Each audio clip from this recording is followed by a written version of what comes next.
Qué gusto estar ustedes, que estén aquí con nosotros.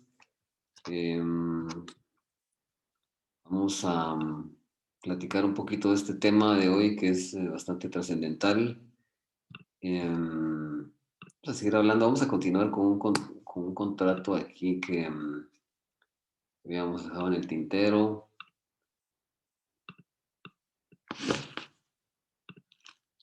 que es el contrato de crédito documentario que lo tenemos aquí. Diapositivas que están recién salidas del horno.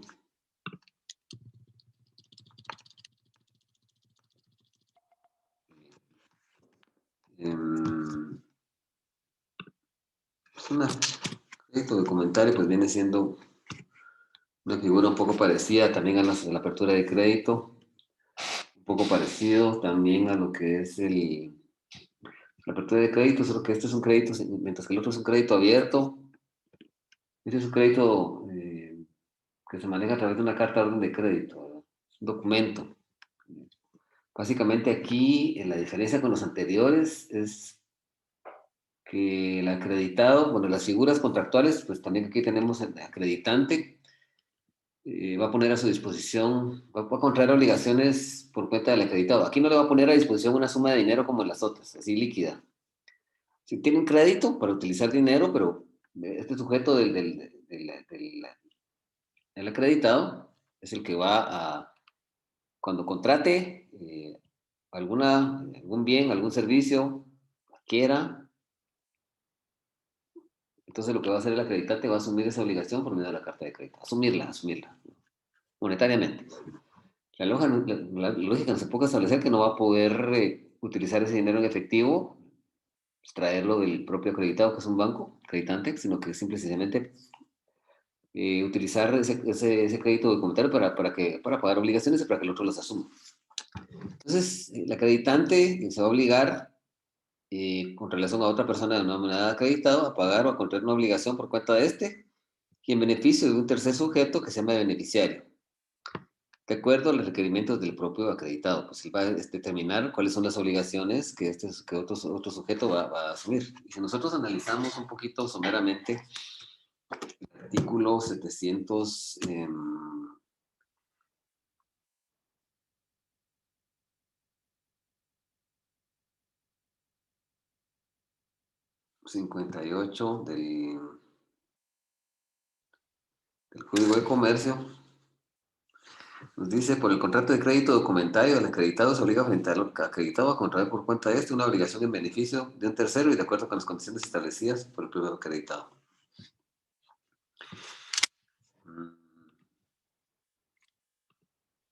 Los elementos subjetivos de este contrato, básicamente, en primer lugar, tenemos al acreditante, que es la persona que otorga el crédito mediante la carta de crédito. Solo los bancos pueden fungir como acreditante. El acreditado es la persona a quien se le otorga el crédito, regularmente para adquirir un bien o un servicio. En este caso, el consumidor, ¿verdad? Un producto o servicio. Va a comprar un producto de línea blanca, va a comprar mobiliario y equipo para una oficina, va a comprar algo en un establecimiento mercantil. Del beneficiario, que es la persona que va a recibir el valor dinerario. O sea, esa es la persona que se le va a comprar, se va a adquirir un bien de él, una mercancía o va a prestar algún servicio, entonces le vamos a pagar por medio de la carta de crédito, por medio de este crédito documentario. La carta de crédito vamos a ver más adelante, que es el elemento formal, el elemento que sirve para poder solemnizar ese contrato. Y también aquí nos vamos a dar cuenta que hay un corresponsal y este tiene plena existencia legal, nace la vida jurídica cuando un banco distinto del acreditante es el que hará efectivo el crédito del beneficiario. Por ejemplo, si realizamos una negociación mercantil aquí con el banco inmobiliario y va a ser, el beneficiario va a estar en Petén, que ya no hay banco inmobiliario. Entonces tendríamos que utilizar a otro banco como corresponsal para que pueda pagar el crédito, para que pueda asumir la obligación y hacer efectivo el dinero. Estas figuras son un poquito a veces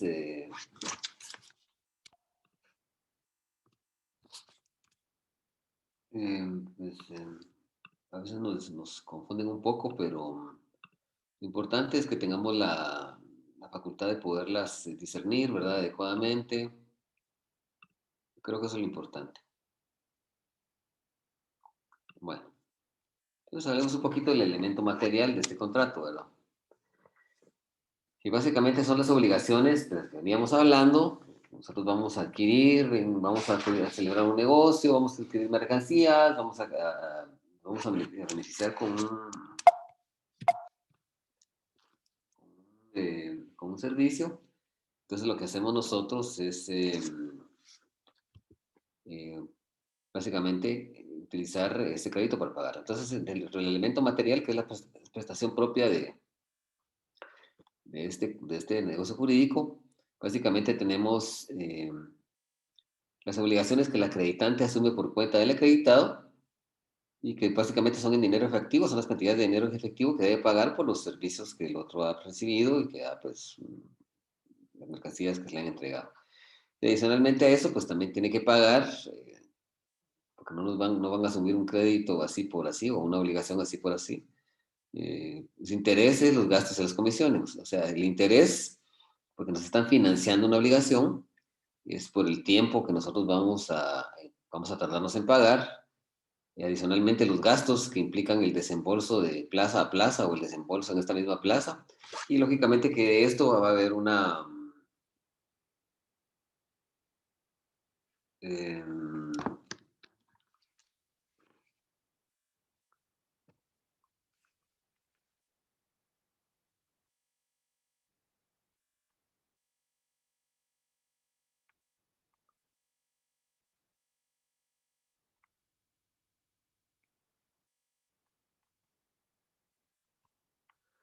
bueno, les decía, las comisiones básicamente, pues es una cantidad de dinero que se va a pagar por haber realizado ese desembolso, ¿verdad? Entonces son tres rubros, ¿verdad? Intereses, gastos y comisiones. Eh, eh, Vamos a hablar ahora del elemento, el elemento formal, que aquí pues se da la libertad de forma mercantil. Regularmente también se realizan algunos otros contratos, se realiza a través de un contrato de adhesión, es decir, un contrato tipo, viene preredactado, es un contrato es un contrato tipo porque se realiza en serie, son varios los que se crean al mismo tiempo, vienen con un mismo tipo de redacción, las estipulaciones, condiciones del contrato pues siempre son las mismas para todos los contratos. Eh, Aparte de que es un contrato tipo, por esas circunstancias, también es un contrato por adhesión, porque los objetos contractuales, sobre todo el acreditado tiene que adherirse a este contrato sin poder discutir las estipulaciones y condiciones a través de las cuales se va a obligar.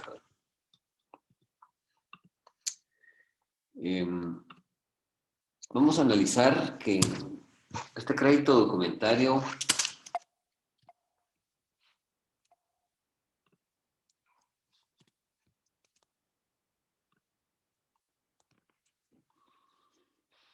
este crédito documentario puede ser revocable, puede ser irrevocable y puede ser confirmado. Es revocable cuando se hace constar en la carta de crédito que el acreditante puede rescindir o modificar el contrato en los términos en que se celebró.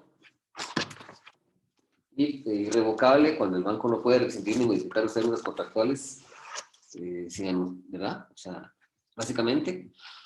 Y, eh, y es confirmado cuando se va a pagar por medio de un corresponsal. Si nosotros analizamos el artículo 759, dice si en la carta de crédito, se habla de la carta de crédito porque ese es el elemento formal de este contrato. Cuando nosotros hablamos de un elemento formal, por ejemplo, del contrato de compraventa, hablamos de un instrumento, una compraventa, por ejemplo, de un inmueble, hablamos del testimonio de la escritura pública, ¿verdad? Si nosotros hablamos del elemento formal de una compraventa de un cereal en el supermercado, o en un supermercado, pues el ticket que nos dan, la factura que nos dan, es el elemento formal, básicamente. Bueno, entonces dice, si en la carta de crédito constare la revocabilidad de esta, no podrá ser modificada o rescindida sin la conformidad de todos los interesados. O sea, si la carta es irrevocable, para poderla revocar, necesitan la conformidad de todos los, todos los interesados. Y nosotros analizamos un poquito el artículo 780, dice solidaridad. El banco que notifique la apertura de crédito documentario al beneficiario no quedará obligado por la sola notificación. Si confirma el crédito, quedará solidariamente obligado. Entonces, cuando el crédito es confirmado, si el banco confirma que si va, antes de asumir la obligación, confirma que va a pagar, entonces, en ese caso, queda solidariamente obligado. ¿Cómo solidariamente obligado?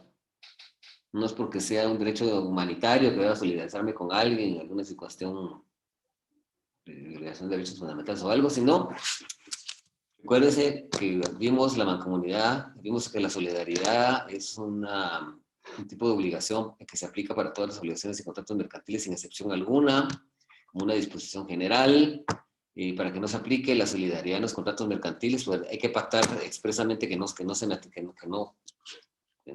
dé en el contrato. Y entonces, bajo esa circunstancia, pues el banco es responsable solidario, ¿verdad? Con nosotros, por pago de la obligación. Algo que es importante, dice excepciones. Dice, el acreditante solo podrá poner al beneficiario las excepciones que deriven de la carta comercial de crédito. Y las personas que contraten con él. Las excepciones son los medios de defensa que se utilizan. Hay excepciones perentorias, ¿verdad? Que tienen que ver con alguna circunstancia del negocio. El negocio pierde su eficacia por alguna circunstancia o o el acreditante no va a pagar por alguna circunstancia. Entonces ahí este puede interponer las excepciones perentorias, cuyo objeto principal de acción en juicio sería contrarrestar la pretensión de una demanda para impedir el pago del crédito. El artículo 762 pues, dice transmisibilidad. Dice, el beneficiario solo podrá transmitir el crédito documentario si expresamente se ha facultado para ello. O sea, se puede transmitir también, ¿verdad?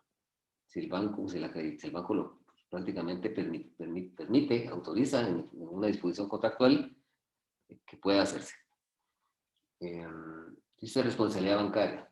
Dice, los bancos responderán frente al acreditado conforme a las reglas del mandato y deberán cuidar escrupulosamente de que los documentos que el beneficiario presente tengan la regularidad que establecen los usos de comercio. Entonces el banco va a responder como que fuera nuestro mandatario, pero con el objetivo de asumir esa obligación, de pagar esa obligación por algún bien o servicio que, reitero, ya adquirimos. ¿Sí? Y este es el fundamento de la carta de crédito, que es el elemento formal que soporta el negocio jurídico, la voluntad de las partes a través de este negocio jurídico. Y dice carta de crédito. Cuando una carta de crédito se usa como medio de garantizar al vendedor el pago del precio de efectos representados por documentos, el dador o su corresponsal no debe hacer el pago sino después de cerciorarse de que los documentos representativos de la mercadería estén aparentemente en debida forma. En este caso, la carta de crédito constituye por su naturaleza una operación independiente del contrato de compra-venta.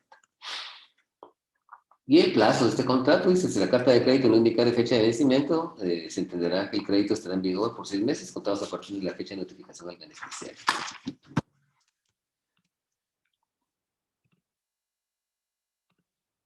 Bueno, no sé si tiene alguna duda de esto.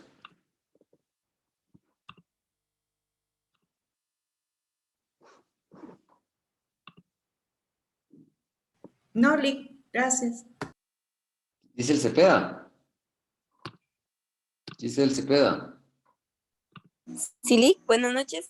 ¿Usted ha visto esto en el derecho bancario, en el banco? Sinceramente no mucho, Lick. Como que es una No, lectura no muy vigente, no muy positiva, ¿verdad? sí, y realmente nosotros en agencia, le voy a decir, manejamos como los productos básicos, pero este sí no, Lick, no lo había visto. Ok, bueno, vamos a analizar ahora los contratos de colaboración y servicios, los contratos de colaboración empresarial. Y dentro de esto, la primera figura que por mandato tenemos que analizar hoy es el fideicomiso. Pues el fideicomiso, hay que buscar nuestra tarea en estos momentos es buscar cuál es su antecedente más próximo. El antecedente más próximo del fideicomiso guatemalteco, o sea, de dónde nace. Entonces, para eso tenemos que hablar un poco de historia. Y tenemos una figura que se llama fideicomiso.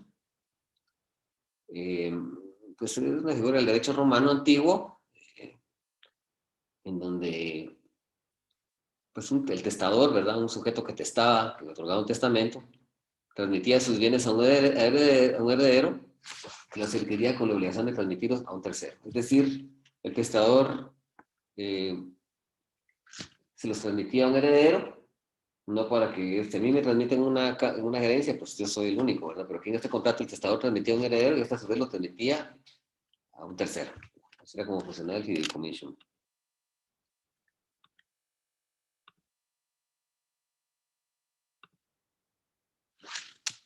Bueno.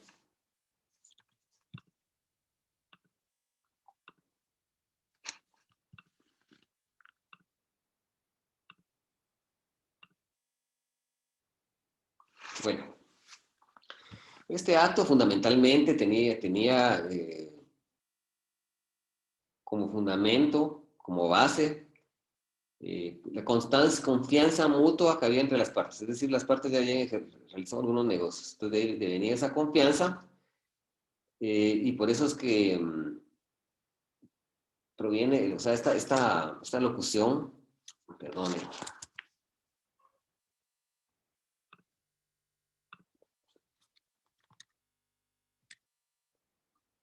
proviene de fides, que significa fe, y comicios, que significa comisión.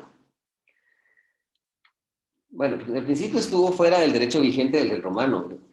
Y estuvo fuera de las normas vigentes del derecho romano, pero al irse asentando en la práctica comercial existió en algún momento conflicto de intereses y entonces aquí se instituyó la figura de un pretor para velar por la efectividad del fideicomiso.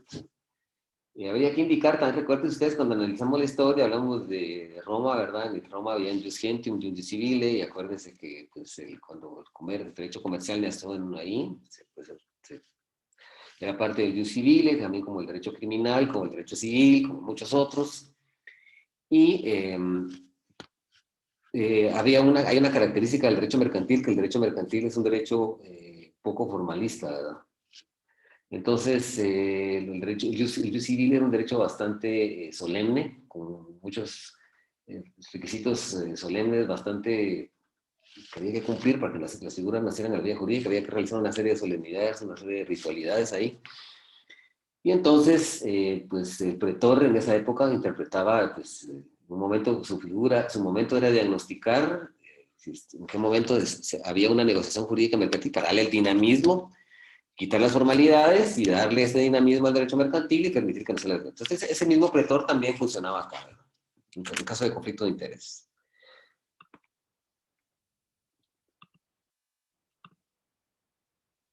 Cuando hablamos de conflictos de intereses es porque realmente una misma persona o pariente de él o alguna persona, hay un cierto conflicto ahí que impide que esa obligación sea limpia y clara. También habían otras figuras como los pactos fiduciarios, que se basaban siempre en la confianza, ¿verdad? Pero esto era entre sujetos vivos, ¿verdad? A diferencia del anterior, que el testador se lo transmitía al heredero y está en tercero, ¿verdad? Tenemos otra figura que se llama la fiducia commerciatore. Es una negociación contractual porque se transmitía un bien para garantizar una obligación, ¿verdad?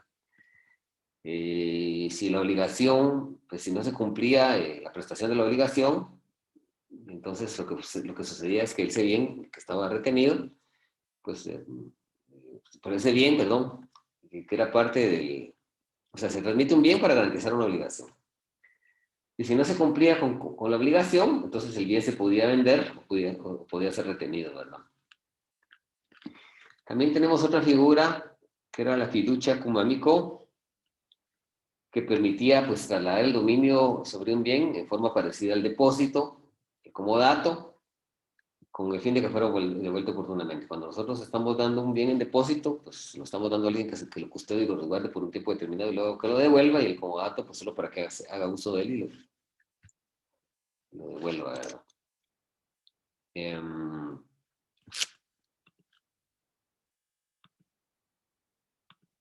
Realmente en la figura del fideicomiso, como lo conocemos hoy en Guatemala, pues pareciera ser que es de una figura del derecho anglosajón que se llama trust.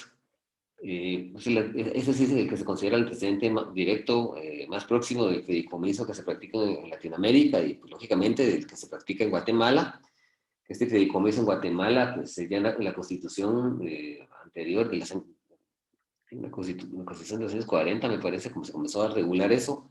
Después lo adoptó el Código Civil y lógicamente que después el Código de Comercio, o sea, es una figura que está en el Código Civil, Decreto de Ley 106. Y al crearse el Código de Comercio pues, fue trasladado por ahí con algunas modificaciones que lo sistematizaron más y lo hicieron un poquito más homogéneo, un poquito más, que tuviera una operatividad y eficacia más adecuada. Pues este también estaba basado en la buena fe, era como resultado de una transferencia de un bien en beneficio de un tercero. Y esta relación de carácter fiduciario, relatividad de bienes, obligaba a una persona que tenía que administrar esos bienes, que tenía que hacerlo de buena fe, que tenía que hacerlo de una forma honorable, de una forma digna y sobre todo con equidad, en beneficio de ese tercero que iba a adquirir ese derecho. Y sale quien tiene eso, ese era el objetivo, que ese tercero gozara de ese bien de una forma correcta y adecuada.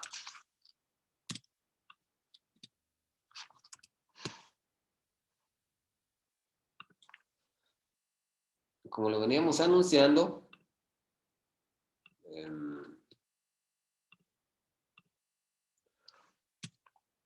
lo he dicho yo anteriormente,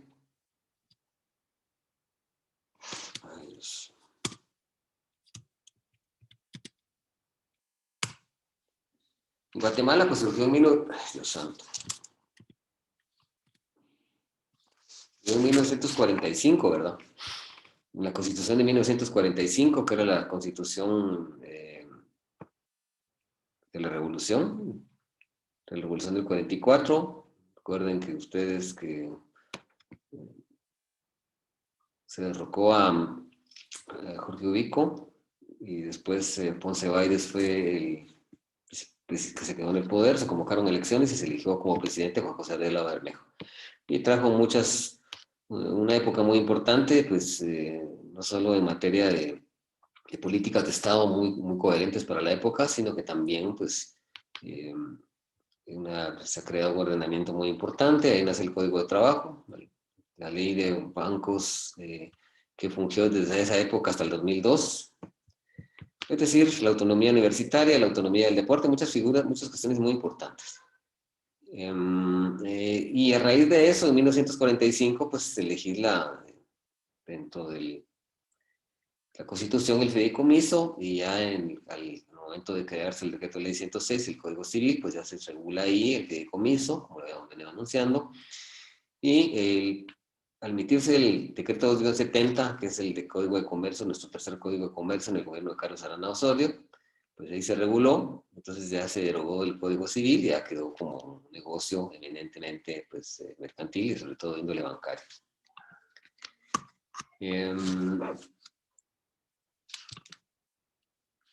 Pues básicamente, fideicomiso es una figura contractual, un negocio jurídico por el que una persona llamada fideicomitente, que es el dueño o propietario de un bien o un derecho, va a transferir a otra persona denominada fiduciario bienes específicos o derechos, aquí solo dice bienes, pero son bienes o derechos, estableciéndose que sean destinados a fines específicos, en beneficio de un tercero llamado fideicomisario.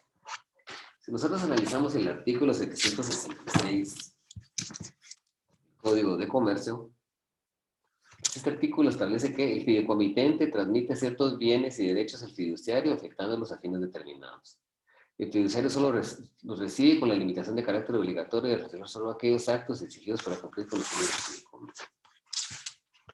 Y ahorita vamos a explicar los elementos objetivos y contractuales, pero el fideicomitente, yo, por ejemplo, necesito que alguien administre una cantidad de dinero. Me voy a ir del país. necesito que se necesite esta cantidad de dinero y con eso se paguen los gastos de mis hijos, que les paguen la universidad, que les paguen una casa, que les den dinero para que puedan vivir. Yo constituyo un fideicomiso sobre el dinero que tengo en el banco, yo como fideicomitente. El fiduciario va a tener órdenes mías, que ese dinero lo tiene que administrar, que tiene que ganar intereses, que tiene que estar en una cuenta de plazo fijo, que van a ser capitalizables cada mes y que ese dinero, el banco específicamente se va a encargar de pagar la universidad, de pagar la casa, de pagar los alimentos, de pagar una serie de cuestiones que son importantes. Y pues el banco se va a encargar de eso. Y ese dinero va a ser en beneficio de mis hijos, que son, son los fideicomisarios. El fiduciario, que es al que yo le voy a entregar ese dinero para que lo administre, va a ser siempre un banco o una entidad de crédito. ¿Sí? Pudiera darse el caso también que yo constituya un fideicomiso para que alguien administre, por ejemplo, una finca que yo tengo y que sea un banco o una entidad de crédito. Yo como fideicomitente entrego mi finca al banco para que el banco pueda administrarla y que ese dinero que están obteniendo me sea entregado a mí en carácter de fideicomisario. O sea, el fideicomitente y el fideicomisario pueden ser elementos subjetivos independientes, distintos, pero también pueden confundirse, es decir, la misma persona que es fideicomitante, la misma persona que determina que esos bienes o derechos sean destinados a fines específicos, también puede beneficiarse con el fideicomiso. Puede ser la misma persona, pueden ser distintas con los ejemplos que he puesto. Y lógicamente quien va a destinar esos bienes a objetos específicos va a ser un banco o una entidad de crédito. Volvamos a reiterar, el 766 dice: el fideicomitente transmite ciertos bienes y derechos al fiduciario afectando los fines específicos. El fiduciario los recibe con la limitación de carácter obligatorio de realizar solo aquellos actos exigidos para cumplir los fines del fideicomiso.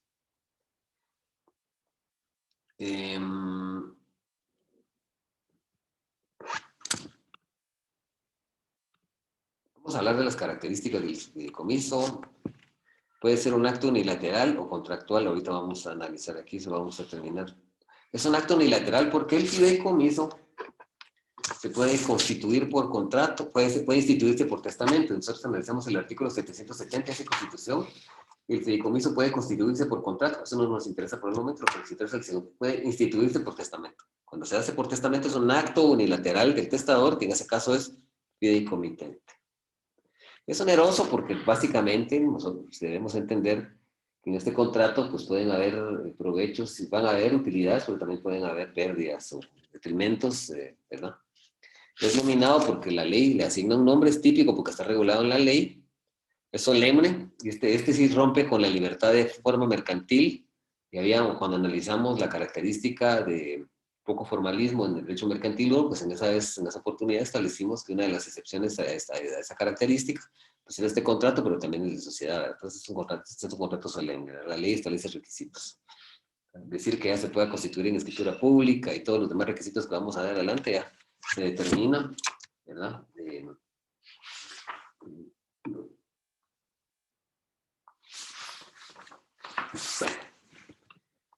Y es de tracto sucesivo, ¿verdad?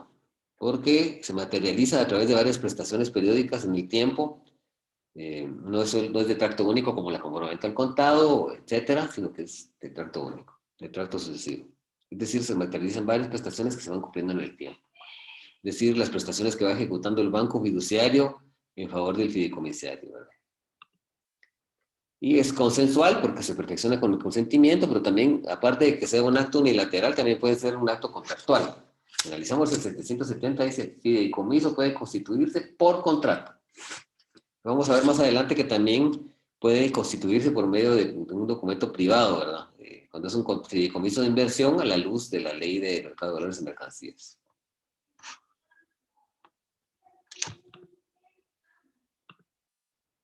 Vamos a analizar los elementos personales que ya los veníamos anunciando al principio, ¿verdad? En primer lugar, el fideicomitente, que es la persona que mediante testamento o contrato transfiere los bienes. Hay que aclarar que cuando el fideicomitente le transfiere bienes al fiduciario, no los está enajenando, únicamente se los entrega para que esos bienes o derechos, porque son bienes o derechos, Analizamos la definición del 766. Al principio dice: el fideicomitente transmite ciertos bienes y derechos. No puede corregir este vicio, pues. Pero lo que son bienes o derechos, ¿sí? Entonces, básicamente, mediante este testamento o contrato, pues va a ser la persona que va a transmitir esos bienes al banco, con un fin específico. 767, fideicomitente.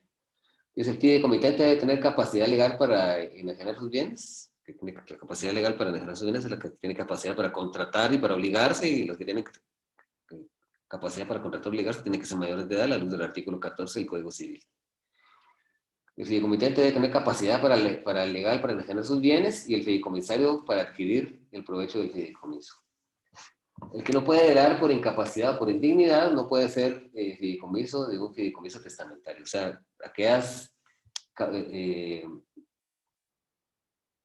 si nosotros analizamos el artículo 944 del Código Civil, ahí están las causas de indignidad para heredar. Ahí las establece el 944.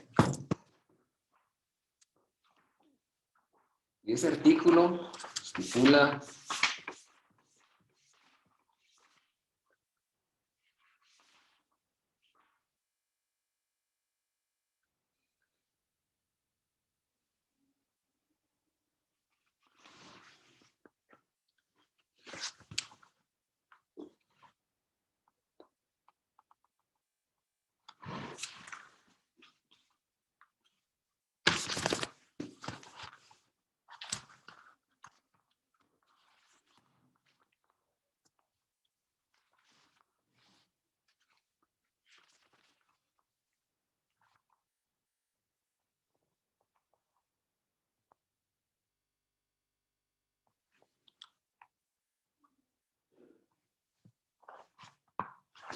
muy bien.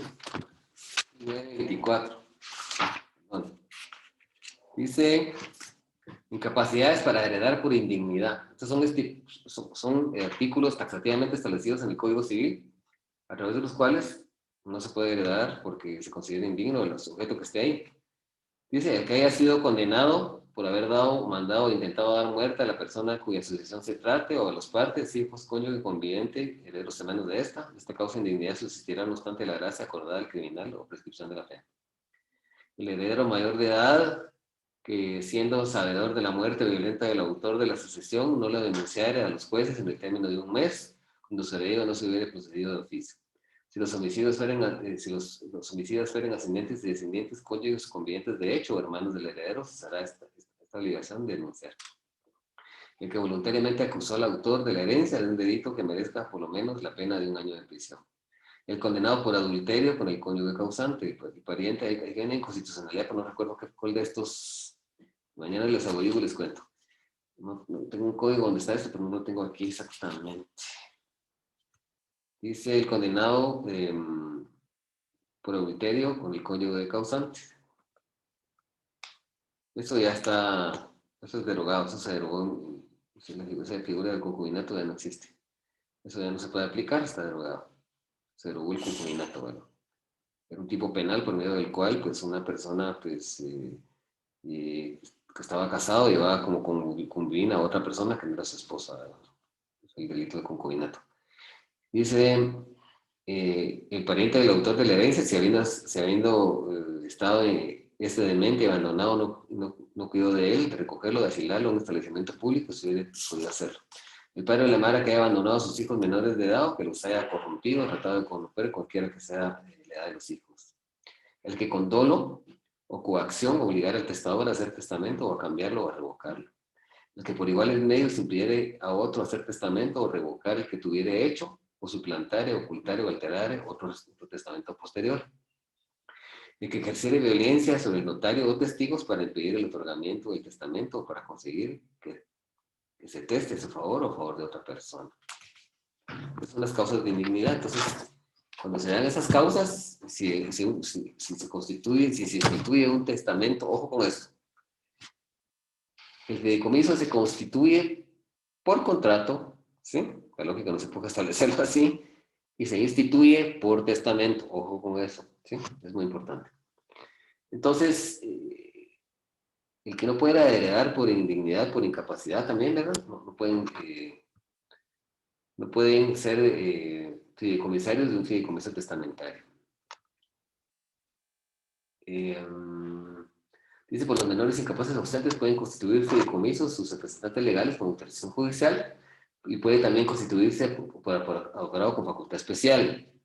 Cuando estamos hablando de menores incapaces obstantes, recordémonos que cuando hay que seguir unas diligencias voluntarias de utilidad y de necesidad, es un proceso voluntario que está en el Código Procesal Civil Mercantil, también me parece que está en el decreto 5477, la ley de tramitadores de jurisdicción voluntaria. Cuando se desea enajenar, hipotecar o transigir algún bien de un menor, pues hay que seguir esas diligencias para que un juez autorice que se pueda hacer. Aquí también, si se van a dar en fideicomiso bienes de menores, el juez tendrá que emitir una autorización judicial a través de ese procedimiento de utilidad de necesidad, determinando en el auto que ponga final a las diligencias, que es de suma utilidad o necesidad constituir fideicomiso para menores incapaces o ausentes. La figura del fiduciario, el elemento subjetivo, pues es al que se le van a confiar los bienes, los derechos, y se encarga de darles ese destino que se previó en el instrumento constitutivo, que es la voluntad del fideicomitente. Se llama fiduciario. Únicamente los bancos, instituciones de crédito autorizadas por la Junta Monetaria podrán desempeñarse como fiduciarios. Y el artículo 768 parangonea lo mismo que hemos estado diciendo. Dice, solo podrán ser fiduciarios los bancos establecidos en el país, las instituciones de crédito podrán asimismo actuar como fiduciarios después de haber sido autorizados especialmente para ello por la Junta Monetaria.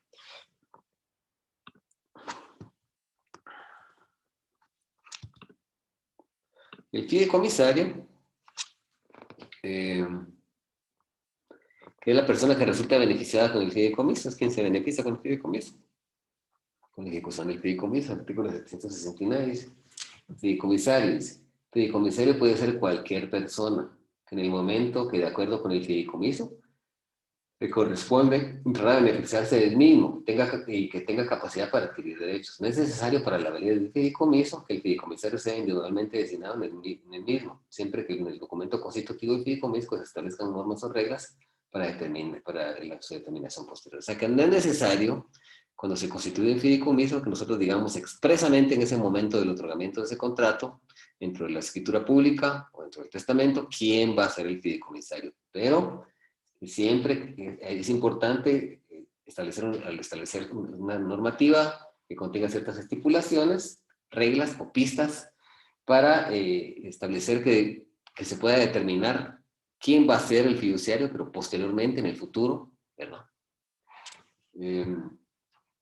Y como lo habíamos venido anunciando, el fideicomitente podrá designarse a sí mismo como fideicomisario. El fiduciario nunca puede ser el fideicomisario del mismo fideicomiso. Es decir, quien constituye el fideicomiso se puede entrar a beneficiar de él. Hay una confusión de los elementos subjetivos del fideicomitente y del fideicomisario. Y el fiduciario siempre actúa de forma independiente. Él, como lo establece este mismo párrafo, no puede ser, el fiduciario no puede ser fideicomisario a la vez, ni tampoco puede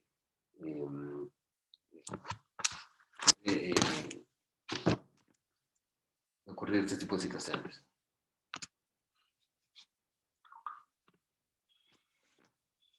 Bueno.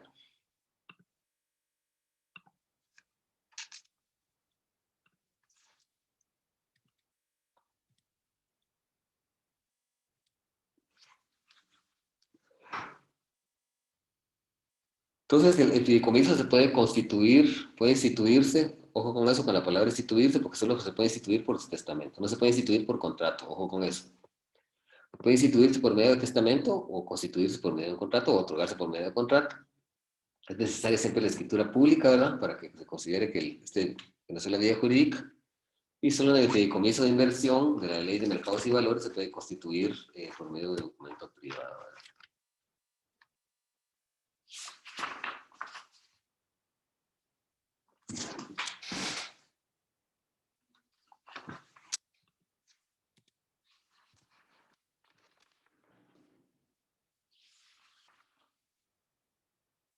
El artículo 771, el 770 ya habíamos visto, el fideicomiso puede constituirse por contrato e instituirse por testamento.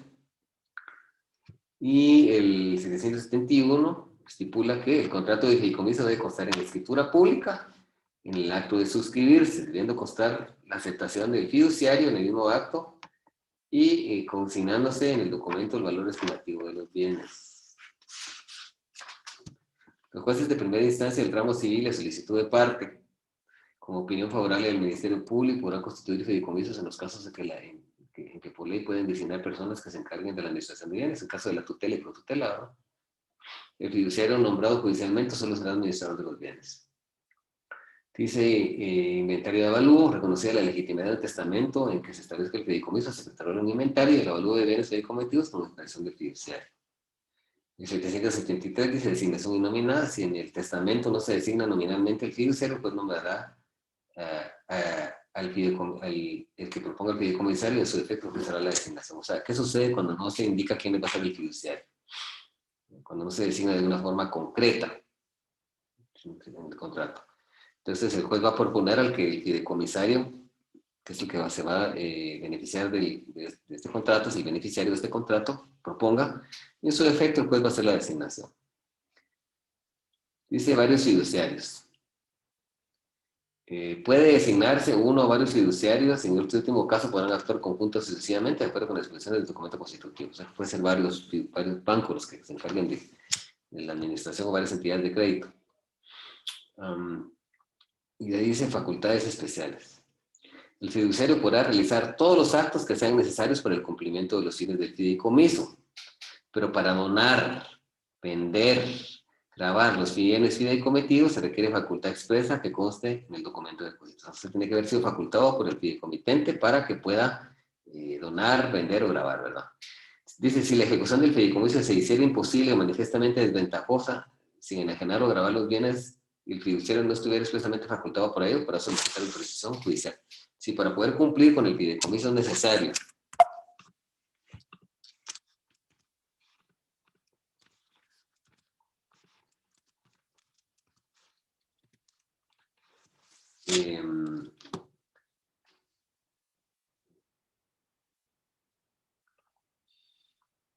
o sea, si para poder, si para que el fideicomiso siga surtiendo plenos efectos jurídicos, un fideicomiso ya celebrado, es importante, no se puede cumplir con él sin que tengan que enajenarse o grabarse bienes, y si no está facultado para ello, puede solicitar, si no está facultado expresamente por el fideicomitente, entonces tiene que solicitar autorización judicial para que eso se materialice. Bueno, el elemento material de ese contrato, pues básicamente ahí habla mucho de bienes, pero son bienes y derechos. El artículo 766 lo dice. ¿Sí? Son bienes y derechos, el elemento material los bienes y derechos que se transmiten al fiduciario con determinados fines. Y básicamente los honorarios del fiduciario. Los honorarios del fiduciario. Y eso de los honorarios del fiduciario están regulados en el artículo 793 y son cuenta del fideicomitente o del fideicomisario de ambos, ¿verdad? Dice el artículo 793, dice, los honorarios del fiduciario podrán ser a cargo del fideicomitente, que es el que transfiere los bienes o derechos, del fideicomisario, que es el que beneficia con estos, o de ambos. En todo caso, el fiduciario tendrá preferencia sobre cualquier otro acreedor para el cobro de honorarios, créditos y los gastos del mismo fideicomiso, que tuvieran que hacerse efectivos en los bienes fideicometidos. Si hay algún otro gasto que hay que hacer como parte del fideicomiso, para pagar alguna cuestión de administración, alguna cuestión por ahí, entonces no se puede pagar ningún gasto relativo al fideicomiso, ni cargas, ni impuestos, ni nada, sino que antes, relativos a la administración propia, ¿verdad? No a la celebración de contrato, sin que antes se hayan erogado, se hayan materializado y cumplido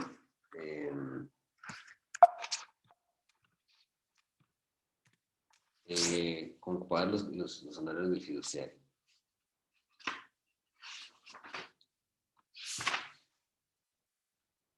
Bueno. Y el fideicomisario, que es la persona pues, que resulta beneficiada del fideicomiso y la ejecución, que es el que leímos cuando analizamos el 769, ¿verdad? Eso ya lo habíamos venido anunciando, que el fideicomiso se puede instituir por medio de testamento o otorgarse por medio de contrato, y pues, pues es necesaria la escritura pública, ¿verdad? Como requisito importante para que nazca la vida jurídica, ¿verdad?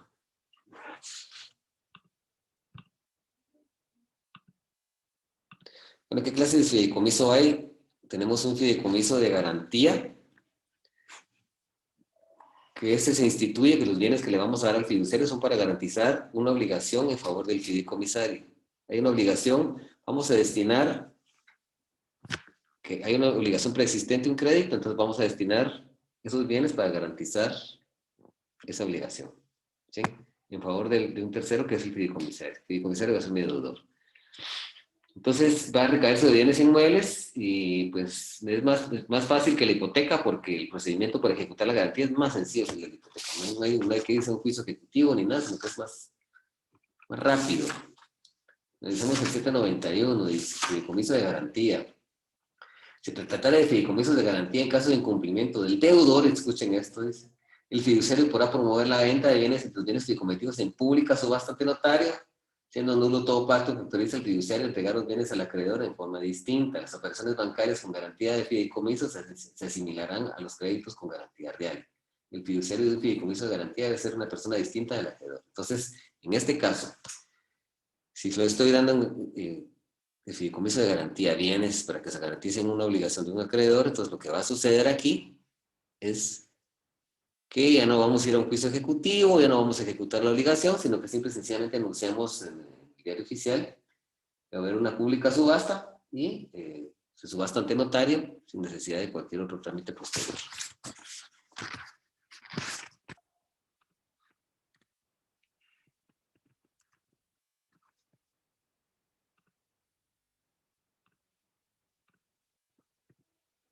Muy bien. Vamos a ver.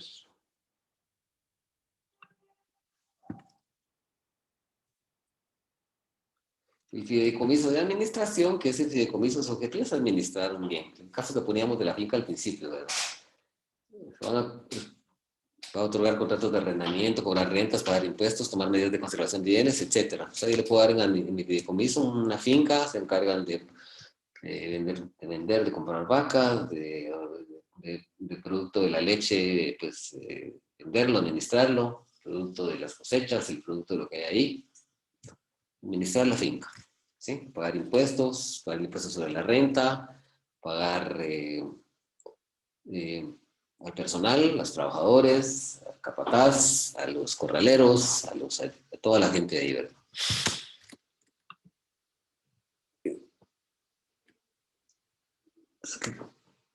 Que venía anunciando yo, que en lugar de administrar los bienes, otorgar un mandato para que alguien me administre, pues otorga esta figura de fideicomiso y se administran esos bienes, ¿verdad? Y el fideicomiso de inversión, voy a transmitir los bienes al fiduciario con el objetivo de que invierta de que estos derechos o bienes que los invierta, por ejemplo,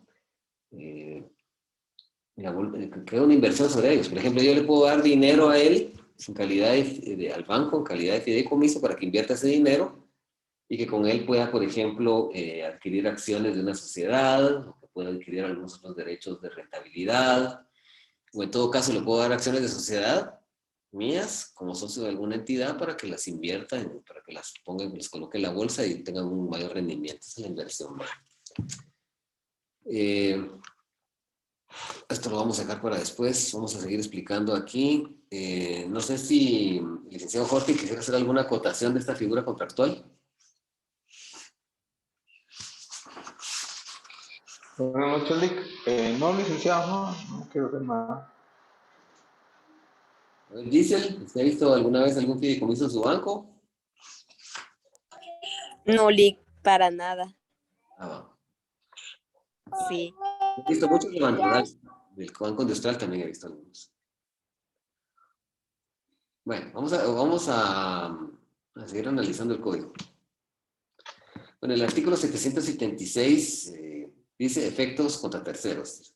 El fideicomiso surte efectos contra terceros, dice, número 1, Desde el momento de la presentación del documento constitutivo en el registro de la propiedad, se trata de inmuebles, derechos reales o demás bienes sujetos a inscripción. Desde que se inscriben ese fideicomiso de una casa, de una finca, o etcétera, en el registro de la propiedad, de ahí de sus efectos contra terceros. Y desde que la traslación se perfeccione de acuerdo con el documento constitutivo de la obligación o ley, se tratara de créditos o obligaciones endosables. A partir de ese momento se transfiere el crédito, se transfiere un título de crédito, a partir de ahí surte efectos. Habla de obligaciones endosables, títulos de crédito. Materia mercantil solo ellos. O acciones, ¿no? Se transfiere una acción, se endosa y a partir de ahí surte efectos. Dice, desde la fecha del endoso o registro, en su caso, se tratara de títulos a la orden, nominativos o bienes muebles sujetos a registros de inscripción. En ese caso también a partir de esa traslación. Ese es endoso, ¿verdad? Desde la fecha del documento constitutivo del fideicomiso se tratara de bienes muebles no sujetos a registro, desde la fecha que se redacte el documento, la escritura pública o el testamento. Desde que se efectúa la tradición, se tratara de títulos al portador, desde que se entregan, porque recordemos que los títulos al portador se transmiten por la simple entrega, por la simple tradición. Desde que efectúa la publicación en un edicto en el diario oficial notificando a los interesados, se trata de empresas industriales, comerciales o agrícolas. Vamos a hablar ahora, dice, del patrimonio fideicomitivo. El patrimonio fideicomitivo solo responderá por las obligaciones que se refiere al fin fideicomitivo, por las obligaciones, por los objetivos a los cuales fue destinado ese fideicomiso. De los derechos que se haya reservado al fideicomitente, de los derechos para el fideicomitente que se deriven del fideicomiso, de los derechos adquiridos legalmente por terceros, inclusive fiscales, laborales y de cualquier índole, si hay alguna relación laboral para uno de los trabajadores de la finca, por ejemplo, bueno, impuestos o cuestiones así. Dice los derechos adquiridos por el fideicomisario con anterioridad o durante la vigencia del fideicomiso. Adquirió derechos similares el fideicomisario y son anteriores al fideicomiso. No emanan del fideicomiso. Derechos del fideicomisario. El fideicomisario tiene los derechos siguientes. El fideicomisario es el que se beneficia con el fideicomiso. Ejercitar los que se deriven del contrato o acto constitutivo. Exigir al fiduciario el cumplimiento del fideicomiso.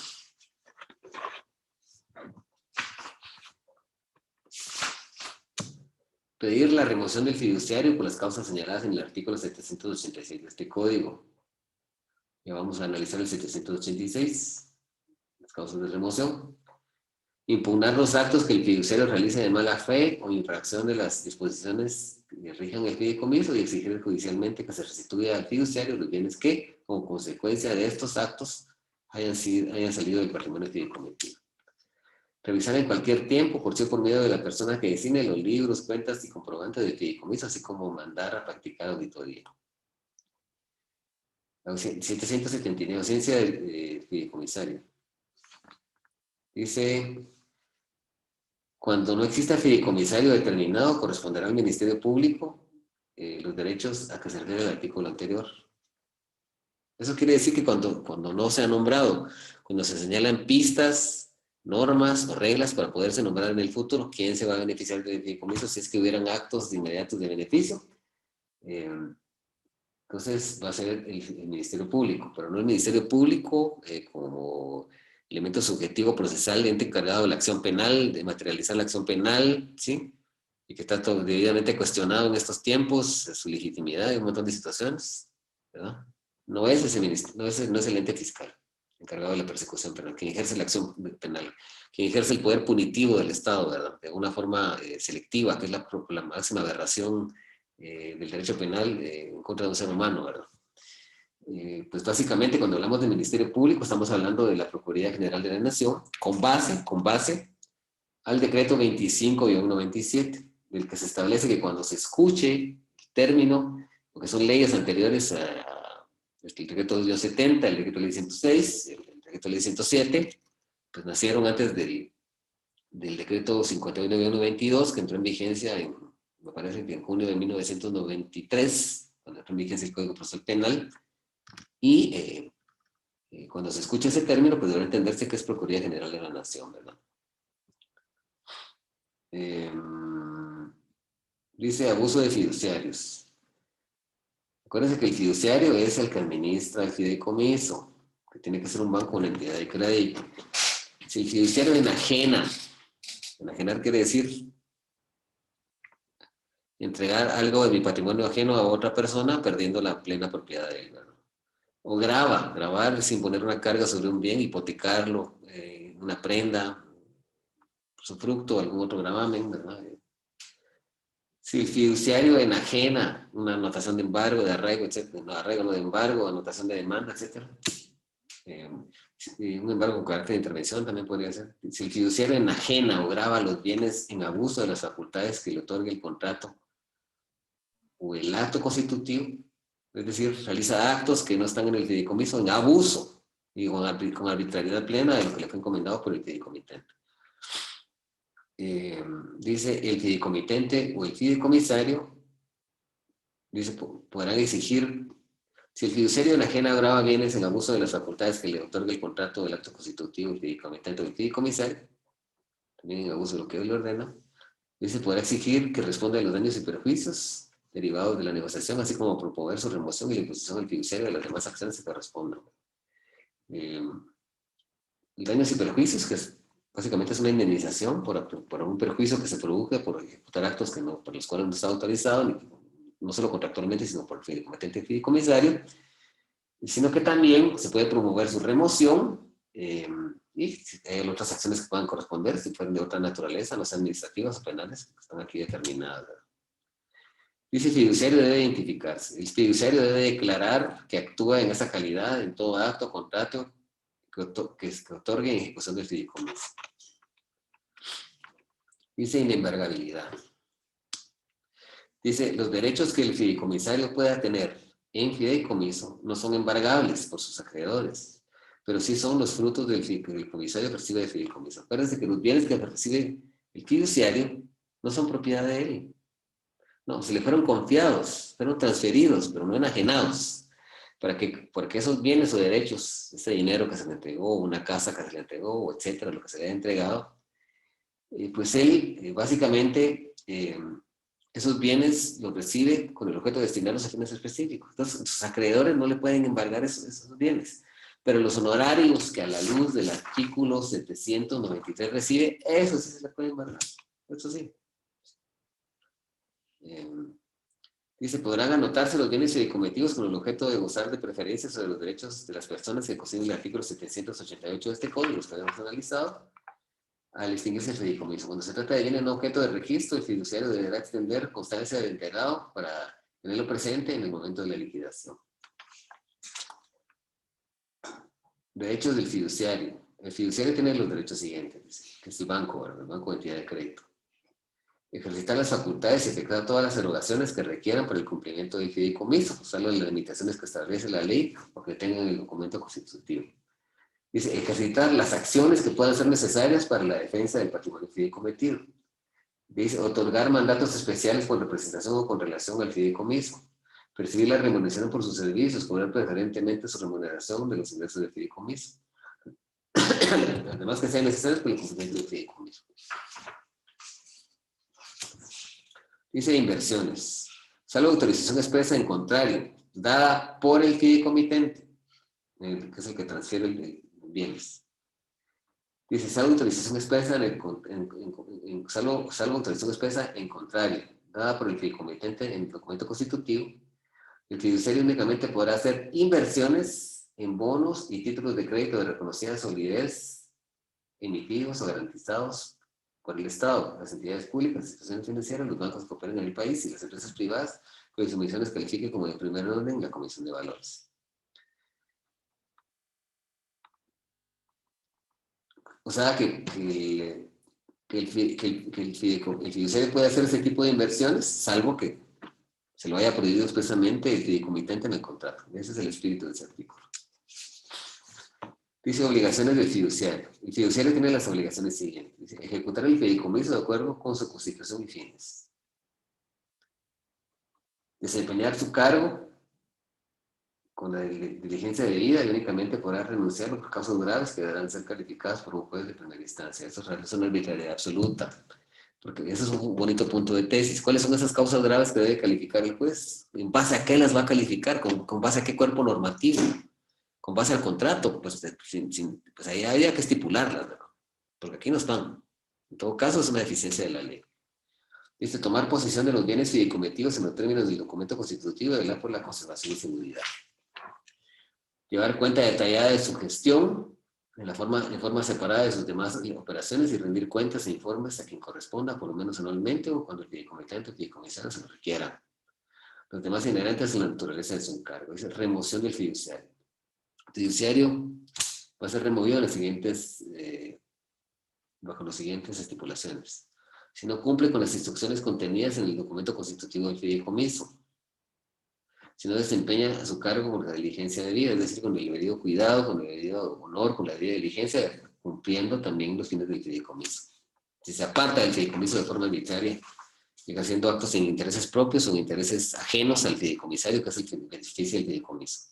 Si tiene intereses antagónicos al fideicomiso, antagónico quiere decir contrarios al fideicomisario. ¿Tiene algún interés? Por favor, apaguen ese micrófono, se traen tan finos, porque tengo que salirme de la diapositiva y cerrarlo, y eso implica muchos esfuerzos. Dice, la remoción del fiduciario no termina el fideicomiso a menos que la situación sea imposible. O sea, la remoción del fiduciario del banco, de la entidad de crédito, no va a terminar con el fideicomiso, a menos que... Eso va a ser muy raro, porque ¿cuántos bancos hay en el país y cuántas entidades de crédito? ¿Cuántas sociedades financieras? Hay muchas, ¿verdad? Extinción del fideicomiso. El fideicomiso termina, escuchen esto, por la realización para el fin en que fue constituido. Si era para la pensión alimenticia de mis hijos ya son mayores de edad, terminaron la universidad, ya no hay que pagar eso. Para hacerse imposible su realización, el fideicomiso ya no se puede cumplir porque ya no hay patrimonio fideicometido o alguna otra circunstancia que implique que ya no se puede realizar o que el fideicomisario ya no está vivo, no se dieron pistas para sustituir, etcétera, no se puede. Por haber cumplido la condición resolutoria ya que haya quedado sujeto, lo que acabo de hablar de la ahorita. Hay condiciones suspensivas y resolutorias. Condición resolutoria, hay efectos de derechos que se están cumpliendo y al va a caerse esa, pierde. La pensión alimenticia que le estoy pagando a mi hijo y cumple la mayoría de edad, ya perdió en materia de fideicomiso. Dice, por convenio expreso entre el fideicomitente y el fideicomisario pueden rescindir el contrato. Dice, por revocación hecha por el fideicomitente cuando se haya reservado ese derecho en el documento constitutivo, establecen, hay causas que se pactan en el contrato a través de las cuales se puede revocar el fideicomiso. Por ejemplo, se puede revocar el fideicomiso, por ejemplo, si el fideicomitente establece alguna causa, por ejemplo, que tenga detrimento de su patrimonio, que tenga alguna pobreza notoria, entonces demostrado eso, pues se revoca. Por mencionar algunos, porque son de naturaleza varia.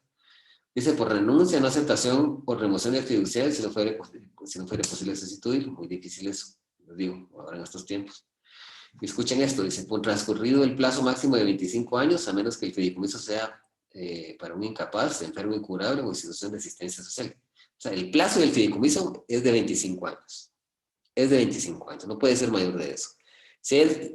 Las únicas excepciones es cuando sea para un incapaz, para un enfermo incurable, o una institución de asistencia social, ¿verdad? Como por ejemplo Fundabien, o los bomberos voluntarios, o algún hogar de niños. En ese caso puede exceder de 25 años.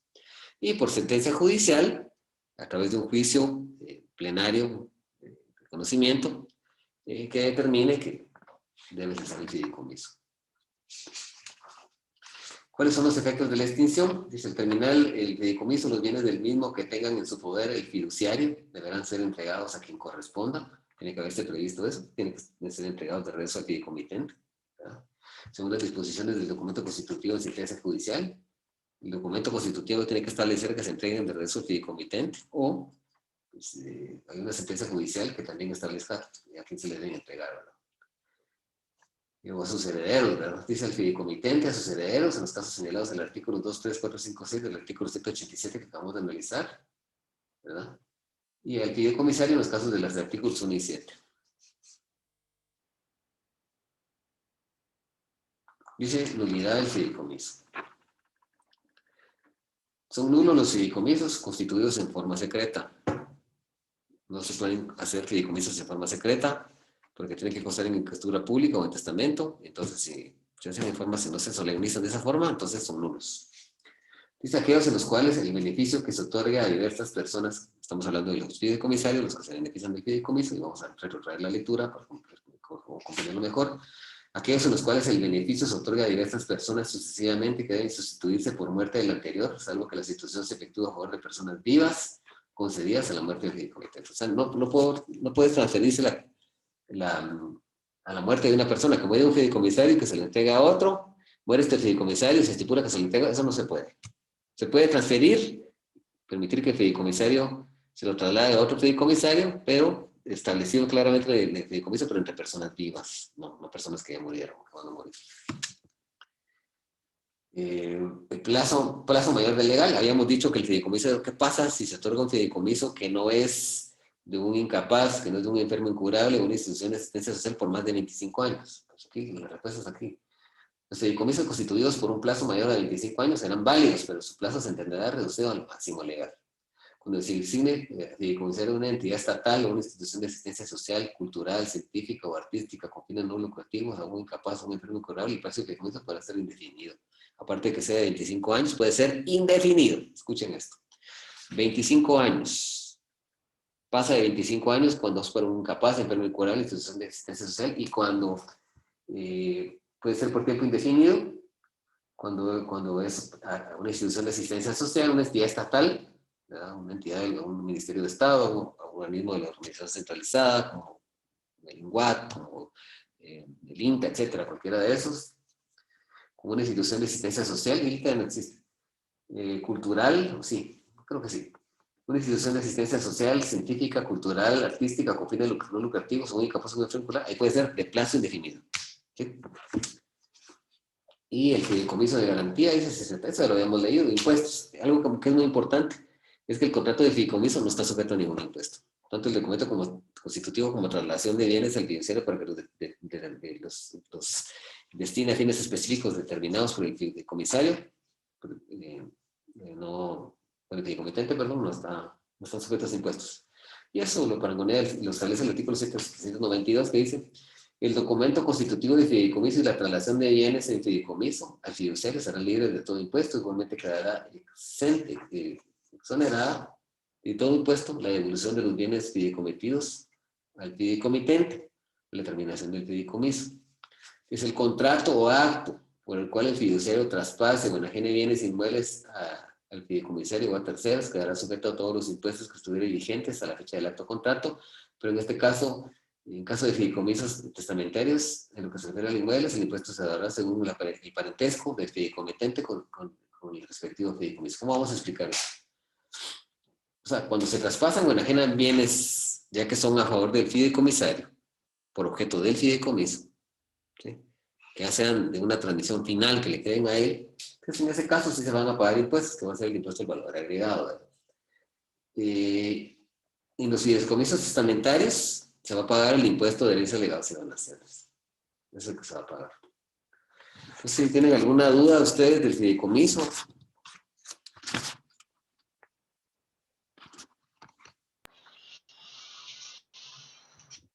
Rick,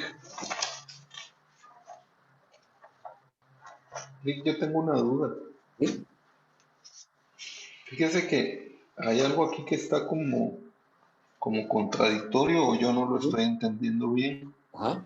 El artículo 784, cuando habla de las inversiones, dice que salvo autorización expresa, en contrario dada por el fideicomitente en el documento constitutivo, el fiduciario únicamente podrá hacer inversiones en bonos y títulos de crédito. Sí, ese es el artículo 784. Pero el artículo, pero el artículo 766 dice que el fiduciario recibe con la limitación de carácter obligatorio a realizar solo aquellos actos exigidos para cumplir los fines del fideicomiso. Entonces, esos dos artículos no están como contradiciéndose, Lick. Hay una antinomia ahí. Hay una antinomia. La única forma ¿Verdad que sí? Sí, la única forma de que él pueda invertir en esos bienes es que tenga autorización expresa para ahí, porque ahí es la antinomia, no nos tocan, y tendríamos que ponderar lo que actualmente se haya pactado, porque es un contrato consensual, característico. Si no fuera así, yo creo que no se puede. Muy buena observación, muy buena interpretación. ¿Alguien más tiene alguna otra acotación importante que quisiera, alguna otra pregunta o alguna otra duda? Voy a dejar la grabación por aquí ya que no hay dudas. Bueno, muchas gracias.